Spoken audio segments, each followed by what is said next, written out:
Salam sejahtera, Om Swastiastu, Namo Buddhaya, Salam Kebajikan. Perkenalkan, nama saya Abdul Roni. Saya merupakan dosen pada program studi Sarjana Farmasi pada Fakultas Kesehatan Universitas Ngudi Waluyo.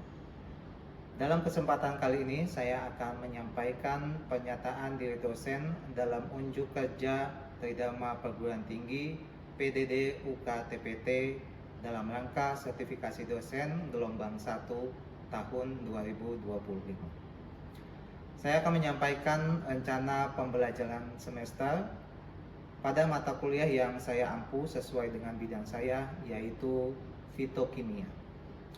Mata kuliah fitokimia dengan kode mata kuliah 05KK13 merupakan mata kuliah wajib bagi mahasiswa semester 3 yang telah lulus pada mata kuliah farmakognosi. Mata kuliah fitokimia merupakan bagian dari rumpun mata kuliah biologi farmasi dengan bobot 3 SKS dengan pembagian 2 SKS teori dan 1 SKS praktikum. Perkuliahan diselenggarakan sebanyak 16 kali pertemuan dengan pembagian 14 kali tatap muka dan 2 kali ujian masing-masing, ujian tengah semester dan ujian akhir semester. Pada mata kuliah fitokimia terdiri dari 5 bahan kajian, yaitu yang pertama adalah ruang lingkup fitokimia, yang kedua adalah prinsip dari metode ekstraksi, yang ketiga adalah standarisasi pada ekstrak, yang keempat pemisahan dan identifikasi secara kromatografi, dan yang kelima adalah identifikasi kualitatif secara spektrofotometri. CPL Prodi yang dibebankan pada mata kuliah terdiri dari 4, yaitu CPL 1 menginternalisasi semangat kemandirian, kejuangan dan kewirausahaan di bidang kefarmasian, CPL 2 menguasai prinsip penjaminan mutu dan riset di tempat kerja, serta mampu menguasai perkembangan iptek dan meningkatkan penguasaan ilmu, pengetahuan, keterampilan, dan kemampuan diri secara berkelanjutan. CPL 3 mampu menerapkan pemikiran logis, kritis, sistematis, dan inovatif dalam konteks pengembangan atau implementasi ilmu pengetahuan dan teknologi yang memperhatikan dan menerapkan nilai humaniora yang sesuai dengan bidang keahliannya. CPL 4 melaksanakan riset dan mengidentifikasi dan menyelesaikan problem untuk berkontribusi pada perbaikan dalam ilmu farmasi. CPL tersebut kemudian diturunkan menjadi CPMK. CPMK 1 mengetahui ruang lingkup fitokimia. CPMK 2 menguasai prinsip dan jenis-jenis metode ekstraksi. CPMK 3 menguasai prinsip standarisasi ekstrak. CPMK 4 menguasai teknik pemisahan dan identifikasi secara kromatografi. CPMK 5 menguasai teknik identifikasi kualitatif dari ekstrak secara spektrofotometri. CPMK tersebut kemudian diturunkan ke sub CPMK. Sub CPMK terdiri dari 14. Sub CPMK 1 mampu menjelaskan deskripsi dan tujuan pembelajaran fitokimia. Sub CPMK 2 mampu menjelaskan pembuatan simplisia dan macam-macam metode ekstraksi. Sub CPMK 3 mampu melakukan pembuatan ekstrak dengan metode ekstraksi secara dingin.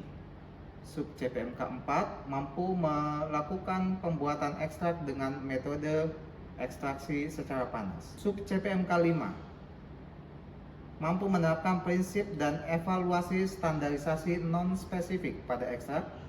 Sub CPMK 6 mampu menerapkan prinsip dan evaluasi standarisasi spesifik pada ekstrak. Sub CPMK 7 mampu menginterpretasikan hasil studi kasus dalam standarisasi obat bahan alam. Sub CPMK 8 mampu menjelaskan prinsip kromatografi dalam pemisahan kelompok senyawa kimia tanaman obat. Sub CPMK 9 mampu menjelaskan vaksinasi dan isolasi senyawa kimia tanaman obat. Sub CPMK 10 mampu menerapkan vaksinasi senyawa kimia tanaman obat dengan metode kromatografi cair vakum. Sub CPMK 11 mampu menerapkan vaksinasi senyawa kimia tanaman obat dengan metode kromatografi kolom. Sub CPMK 12 mampu mengevaluasi, identifikasi, dan karakteristik senyawa kimia tanaman menggunakan HPLC dan kromatografi gas. Sub CPMK 13 mampu mengevaluasi uji kualitatif senyawa kimia tanaman menggunakan spektrofotometri UV visible. Sub CPMK 14 mampu mengevaluasi hasil uji kualitatif senyawa kimia tanaman menggunakan spektrofotometri inframerah. Pada mata kuliah fitokimia, daftar referensi yang kami gunakan di antaranya ada dari buku Evans tentang farmakognosi, kemudian buku aja teknologi bahan alam, Extraction Technology for Medicinal and Aromatic Plant, dasar-dasar spektrofotometri UV visible, dan spektrometri massa untuk penentuan struktur senyawa organik. Kemudian ada Materia Medica, Farmakope Indonesia edisi 4 tahun 2009, Farmakope Herbal Indonesia, dan berbagai artikel publikasi. Penilaian hasil belajar mahasiswa berdasarkan atas beberapa hal, yaitu tugas baik tugas individu maupun kelompok, kuis, ujian tengah semester, dan ujian akhir semester. Penilaian pada praktikum berdasarkan yang pertama nilai pretest, yang kedua nilai laporan, yang ketiga nilai keaktifan selama praktikum, yang keempat adalah nilai ujian evaluasi praktikum.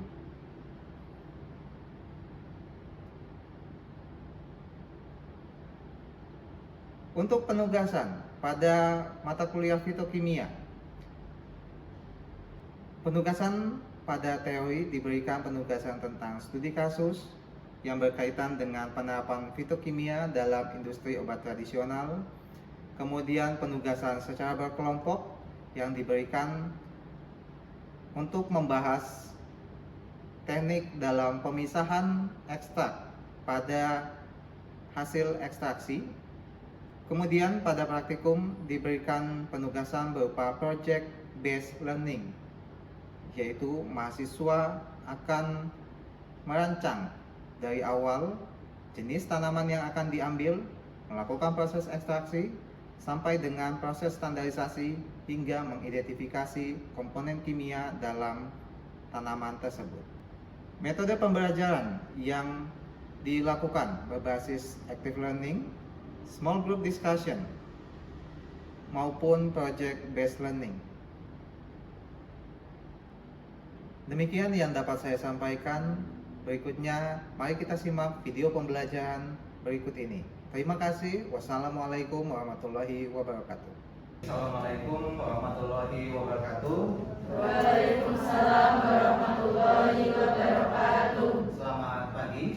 Pagi Pak. Bagaimana kabarnya hari ini? Alhamdulillah baik. Baik. Untuk hari ini kita akan melanjutkan perkuliahan fitokimia. Sebelum kita memulai perkuliahan, berdoa terlebih dahulu. Silakan berdoa dimulai.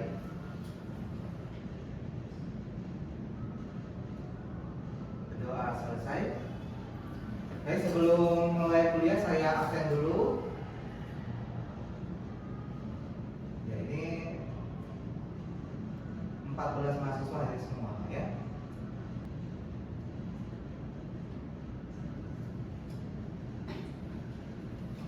Ya, materi untuk pertemuan hari ini yaitu tentang ekstraksi. Jadi pokok bahasan dari pertemuan hari ini yaitu yang pertama apa itu ekstraksi, kemudian yang kedua itu ekstraksi kita akan memperoleh namanya ekstrak. Ya, jadi nanti kita akan mengetahui apa itu ekstrak. Kemudian yang ketiga adalah metode ekstraksi. Jadi ekstraksi ini untuk memperoleh ekstrak kita ada berbagai metode yang bisa untuk digunakan. Dan yang keempat itu adalah random extract. Jadi dari proses ekstraksi itu nanti kita akan mendapatkan ekstrak, kemudian nanti akan kita hitung berapa random extract yang kita peroleh. Seperti ini, ya. Baik, yang pertama adalah ekstraksi, ya. Kalau kita mengacu pada Farmakope Indonesia edisi 4 tahun 2009, ekstraksi itu adalah proses pemisahan senyawa aktif dari simplisia, baik itu nabati maupun hewani, menggunakan pelarut yang sesuai. Jadi pada pertemuan sebelumnya kalian sudah membuat simplisia, ya. Jadi simplisia yang sudah dibuat itu nanti akan dilakukan proses ekstraksi. Nah, proses ekstraksi ini adalah menarik komponen kimia yang ada pada simplisia tersebut. Pemisahan terjadi atas dasar kemampuan larutan yang berbeda dari komponen-komponen tersebut. Artinya senyawa-senyawa itu memiliki kelarutan yang berbeda-beda, sehingga kita perlu memilih pelarut yang sesuai. Apakah kita memilih pelarutnya yang polar atau pelarutnya yang non polar, sehingga komponen kimia yang ada pada simplisia akan lebih maksimal untuk ditarik, ya. Kalau kita lihat prinsip ekstraksi itu ada 4, ya.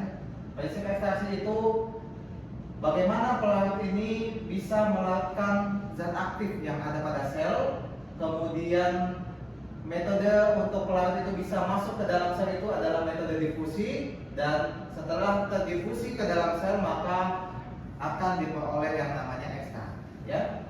Jadi yang pertama itu cairan penyalur ini akan masuk melewati dinding sel, kemudian isi sel itu akan terlarut dalam pelarut yang kita gunakan, sehingga di sini konsentrasi larutan di dalam sel itu akan menjadi lebih tinggi, ya.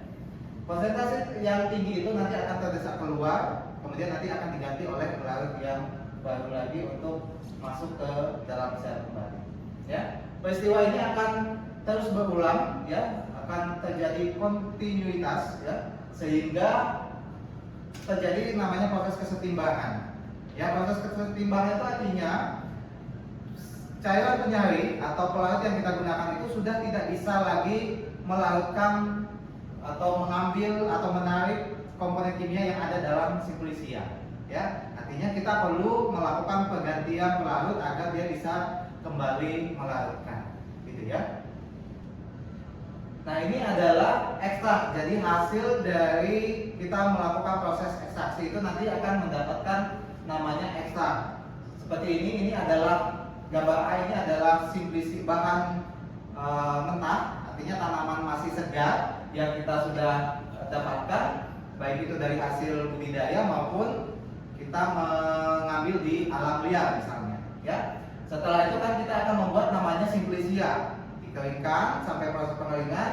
Kemudian sebelum simplisia itu bisa kita ekstraksi, maka kita harus melakukan penyerbukan dulu. Jadi setelah proses ekstraksi nanti kita akan memperoleh namanya ekstrak. Di sini ekstrak adalah sediaan kering atau sediaan kental atau yang cair, dibuat dengan menyari simplisia, baik itu nabati menurut cara yang sesuai atau metodenya sesuai, kemudian di luar pengaruh dari matahari langsung.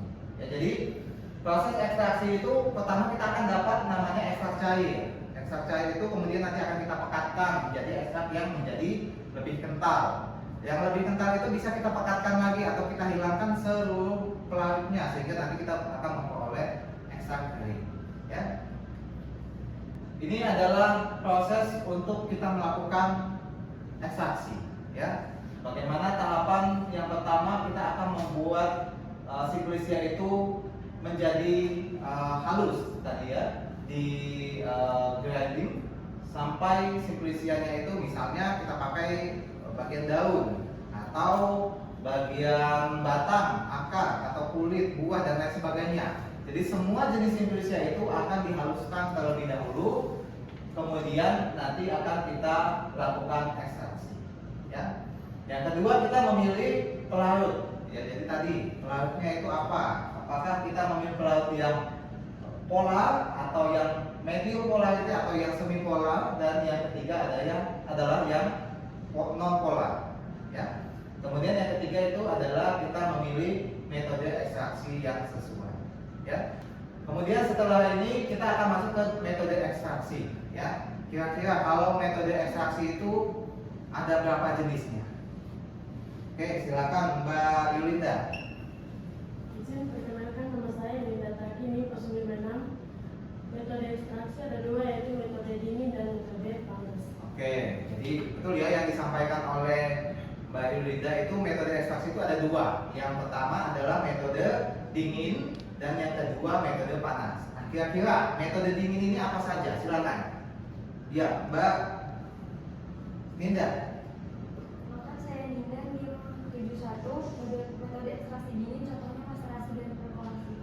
Oke, baik. Yang disampaikan oleh Mbak Ninda itu juga sudah betul. Metode ekstraksi dingin itu ada dua, yaitu maserasi dan perkolasi. Nah, tadi yang disampaikan oleh Mbak Yulinda ada dua kan metodenya, dingin dan panas. Satunya yang metode panas. Kira-kira metode panas itu apa? Silakan. Saya Tiza NIM 78. Untuk metode panas ada dua, yaitu sortasi dan refracting. Oke, Mbak Tiza. Jadi metode ekstraksi panas itu ada dua juga, ya.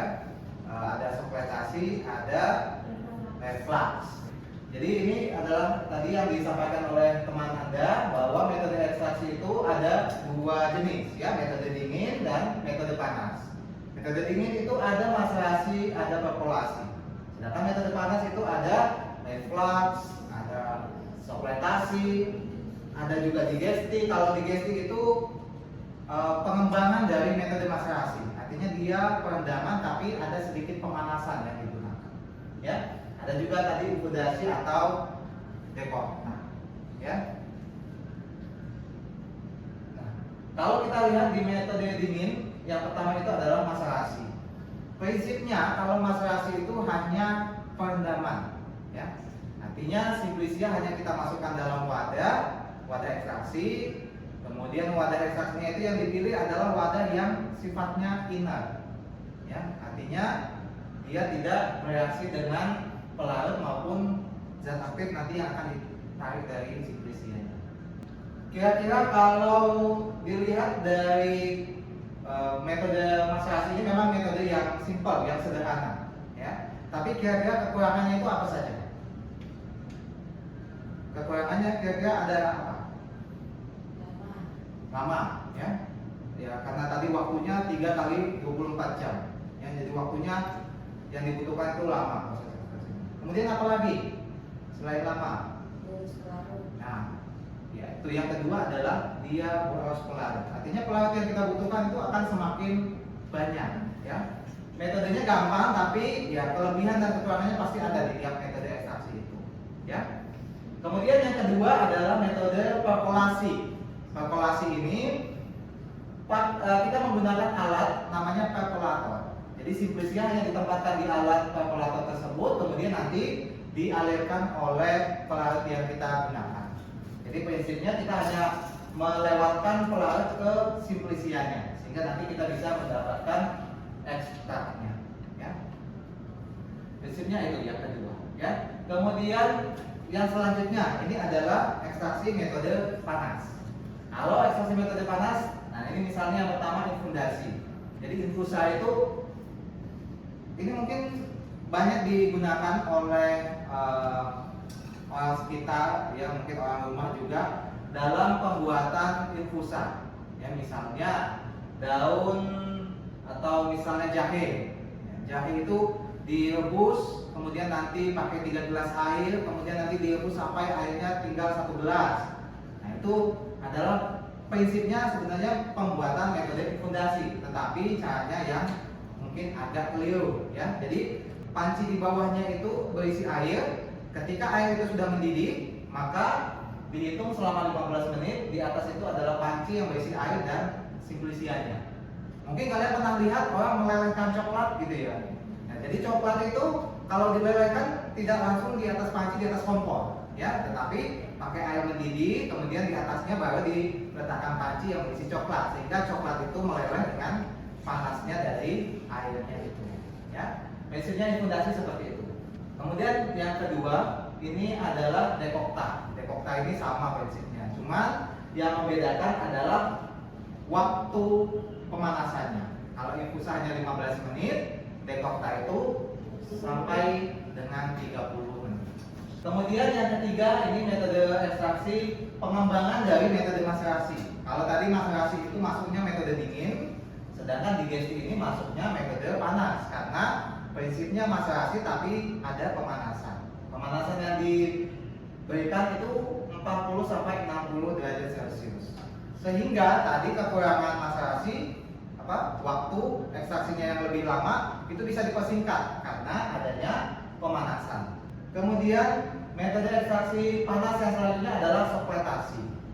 Prinsipnya sopletasi ini kita memanaskan simplicia beserta pelarutnya. Kemudian nanti pelarutnya ini akan menguap melalui pipa di samping dan nanti akan terkondensasi. Pelarut yang terkondensasi nanti akan menetes ke simplicia. Jadi simplicia itu diletakkan dalam poros timbel namanya.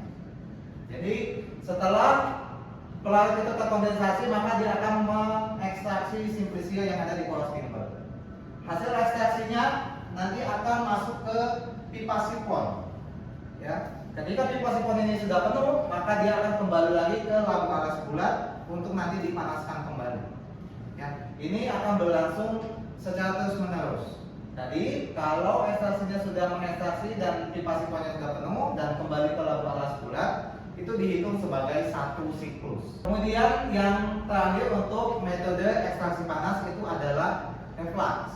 Ya, prinsipnya reflux ini mungkin agak mirip seperti soplet tadi ya. Kalau reflux, jadi simplicia maupun pelarutnya ditempatkan dalam satu wadah lampu alas bulat, kemudian dipanaskan. Pemanasan dilakukan berdasarkan suhu dari pelarutnya. Pembahasan selanjutnya yaitu tentang pemekatan ekstrak. Bagaimana setelah kita melakukan proses ekstraksi menggunakan metode ekstraksi baik yang panas maupun yang dingin, sehingga nanti kita akan mendapatkan ekstrak. Ya, ekstrak ini nanti akan kita pekatkan. Kita menggunakan beberapa alat. Yang pertama, ini adalah alat untuk pemekatan ekstrak. Mungkin kalian sudah pernah lihat di laboratorium, ya. Ada yang tahu ini alat apa? Silakan. Mbak Lulu. Oke, baik. Ini seperti yang disampaikan oleh teman Anda, ini adalah alat rotary evaporator. Ya, jadi ekstrak yang masih dalam bentuk cair nanti akan diletakkan pada labu khusus untuk ekstrak cairnya. Ya, jadi ditempatkan di sini. Kemudian nanti ini ada wadah berisi air yang nanti ada pemanasan di situ, sehingga pemanasan dari air akan menguapkan pelarut yang ada di ekstrak cairnya. Ekstrak cair akan menguapkan pelarut dan terkondensasi di kondensor, kemudian dia akan tertampung di wadah yang lainnya, ya, wadah penampungan untuk pelarutnya, sehingga pelarut ini masih bisa kita gunakan lagi untuk ekstraksi selanjutnya. Kalau yang kedua ini, kira-kira alat ini apa namanya? Silakan Mbak Pira. Pira 18, nama alatnya butterfly. Oke, jadi ini adalah alat untuk pemekatan ekstrak yang kedua, namanya adalah water bath. Ya, jadi prinsipnya ini adalah pemanasan. Jadi di dalam water bath itu berisi aquades. Aquades itu yang nanti akan dipanaskan. Pemanasan aquades dengan suhu tertentu sehingga nanti ekstrak yang sudah kita peroleh menjadi lebih pekat. Artinya pelarutnya bisa diuapkan sepenuhnya. Dan yang terakhir ini adalah cara yang kita gunakan untuk menghitung rendemen ekstrak. Apakah ekstrak yang kita peroleh banyak atau sedikitnya, kita menghitung dalam satuan persen. Ya. Persen rendemen itu kita hitung berdasarkan bobot dari ekstrak yang kita peroleh dari hasil ekstraksi, kemudian kita bagi dengan simplicia yang kita gunakan. Misalnya dapat ekstraknya 5 gram, simplicianya 50 gram. Jadi nanti kita tinggal bagi 5 dibagi 50 dikali 100%. Kira-kira persentasenya dapat berapa? Tetapi sebaliknya berdasarkan Pharmacopoeia Herbal Indonesia, syarat rendemen itu nilainya tidak kurang dari 10%. Artinya rendemen yang diperoleh itu harus lebih dari 10% paling tidak, karena kaitannya dengan jumlah komponen yang bisa diambil. ambil atau yang ditarik dari simplisia. Mungkin itu untuk pertemuan hari ini yang bisa saya berikan tentang metode ekstraksi. Jadi kalau kita mau menyimpulkan ada dua metode ekstraksi, tadi metode dingin dan juga metode panas. Jadi kedua metode dingin ataupun metode panas itu jadi ada terbagi lagi. Metode dingin ada maserasi, ada perkolasi. Jadi nanti tergantung apa yang mau kita gunakan. Ataupun metode panas misalnya sortasi, ada reflux, infundasi dan sebagainya. Kira-kira sampai di sini mungkin ada yang mau ditanyakan? Silakan, Mbak Arika. Saya Arika di 02. Bagaimana cara memilih metode ekstraksi untuk simplisia, Pak? Baik, pertanyaan yang baik ya. Jadi pertanyaannya adalah bagaimana cara memilih metode ekstraksi yang baik untuk simplisia. Jadi metode ekstraksi itu kan ada dua tadi, metode dingin dan metode panas. Untuk menentukan metode ekstraksi, jadi pertama kita menentukan dulu kira-kira komponen yang akan kita tarik dari simplisia itu tahan terhadap pemanasan atau tidak, ya. Jadi itu yang kita perlu perhatikan. Tapi sebelum itu kita ke pelarut dulu. Misalnya pelarut yang kita gunakan ini harus mewakili jadi komponen kimia yang mau kita tarik. Misalnya komponen kimianya sifatnya polar, maka kita bisa pakai etanol, misalnya metanol. Contoh yang polar apa? Saponoid ya. Kemudian tanin, saponin itu adalah kelompok senyawa yang sifatnya polar. Jadi kita menggunakan pelarut yang polar.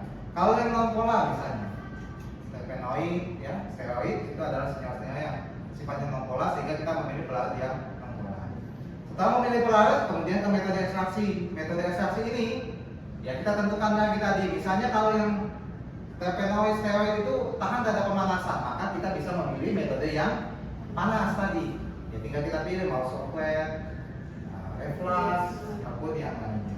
Atau misalnya kita mau mengekstraksi ini di simplisia ini mengandung banyak flavonoid, antosianin misalnya, maka kita akan memilih metode dingin karena flavonoid itu akan rusak di atas suhu 50 derajat Celcius.